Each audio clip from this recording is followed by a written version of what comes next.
السلام علیکم۔ اچھا، اس سوشل میڈیا کے دور میں جیسے آپ کو پتہ ہے ہر بندے کی جیب میں موبائل ہے، تو ہر آدمی اپنی اپنی رائے دے سکتا ہے۔ تو ہمارا کام ہے کہ ہر آدمی کی رائے کو سنیں اور اس پہ اپنی رائے دیں۔ یہ جاوید غامدی صاحب آپ کو پتہ ہے بہت بڑے اسکالر ہیں، اسلامک اسکالر، ان کی ایک اپنی رائے ہے۔ آپ اس بارے میں کیا کہتے ہیں؟ کمنٹ میں ضرور مجھے بتائیں۔ Thank you. نماز تراویح سرے سے کوئی نماز ہی نہیں ہے ہی نہیں، کیا مطلب؟ سرے سے کوئی نماز ہی نہیں ہے۔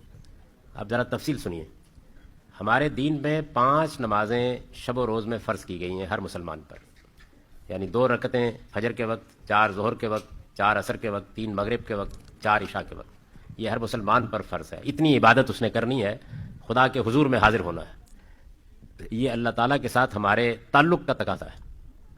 رسول اللہ صلی اللہ علیہ وسلم پر 6 نمازیں فرض کی گئی تھیں، یعنی عام مسلمانوں پر 5 اور رسول اللہ صلی اللہ علیہ وسلم پر 6۔ اس کو قرآن نے سورہ بنی اسرائیل میں بیان کیا ہے، اقم الصلاۃ لدلوک الشمس الی غسق اللیل وقرآن الفجر۔ اس کے بعد کہا ہے ومن اللیل تہجد بہ نافلۃ لک، کہ اے پیغمبر آپ کو ایک چھٹی نماز تہجد کا اہتمام بھی کرنا ہے، اور یہ آپ کے لیے ایک زائد نماز ہے۔ تو رسول اللہ صلی اللہ علیہ وسلم بڑے اہتمام کے ساتھ 5 کے ساتھ یہ چھٹی نماز بھی روزانہ پڑھتے تھے، یعنی آپ پر تہجد کی نماز بھی فرض کی گئی تھی۔ رسول اللہ صلی اللہ علیہ وسلم کی پیروی کے شوق میں مسلمانوں نے بھی تہجد کی نماز پڑھنا شروع کر دی۔ اس کا ذکر بھی قرآن مجید میں سورہ مزمل میں ہے، طائفۃ من الذین معک، یعنی صحابہ میں سے بھی کچھ لوگ اللہ تعالیٰ کہتے ہیں کہ آپ کے ساتھ پڑھنے لگ گئے ہیں تہجد کی نماز۔ تو تہجد کی نماز نفل نماز تھی عام مسلمانوں کے لیے، نفل نماز کوئی بھی پڑھ سکتا ہے، رسول اللہ پر فرض تھی صلی اللہ علیہ وسلم، تو صحابہ میں سے بھی کچھ لوگ پڑھنے لگ گئے۔ رمضان کے مہینے میں لوگوں کو زیادہ شوق ہوتا تھا کہ وہ اٹھ کے تہجد پڑھیں، تو بعض لوگوں نے جو مثلا مزدوری سارا دن کی ہے اور کوئی مصروفیات ہیں، تو انہوں نے حضور سے یہ عرض کی کہ کیا اللہ ہمیں اتنی رعایت دے سکتا ہے کہ ہم تہجد کی نماز پھر سن لیجئے، تہجد کی نماز عشاء کے ساتھ پڑھ لیا کریں؟ تو آپ نے فرمایا پڑھ سکتے ہو۔ تو یہ جو آپ روزانہ وتر پڑھتے ہیں یہ تہجد کی نماز ہے۔ رسول اللہ صلی اللہ علیہ وسلم نے اس کو عشاء کے بعد پڑھنے کی لوگوں کو اجازت دی جو صبح نہیں اٹھ سکتے تھے، یعنی تہجد کے وقت اٹھنا جن کے لیے مشکل تھا ان کو اس کی اجازت دی۔ یہ نماز رسول اللہ کی نماز ہے، اور رسول اللہ صلی اللہ علیہ وسلم یہ نماز 3، 5، 7، 9، 11 اس طرح پڑھتے تھے، یعنی کم سے کم 3 رکعتیں اور 11 تک پڑھتے تھے۔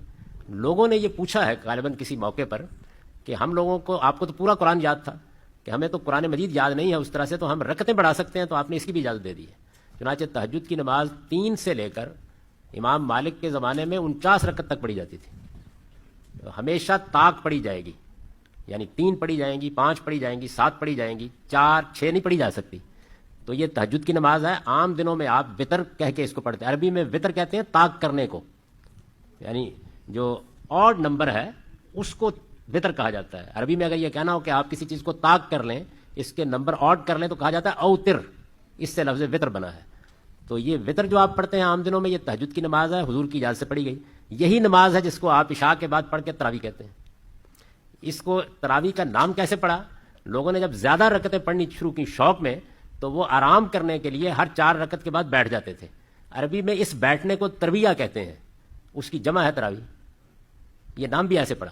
تو یہ اصل میں تہجد کی نماز ہے، یہ ایک نفل نماز ہے۔ آپ پڑھیں اللہ بہت اجر دے گا، نہ پڑھیں تو آپ کے روزے کو کچھ نہیں ہوگا، وہ پرواز کرنے میں کہیں تھک کر نہیں بیٹھ جائے گا۔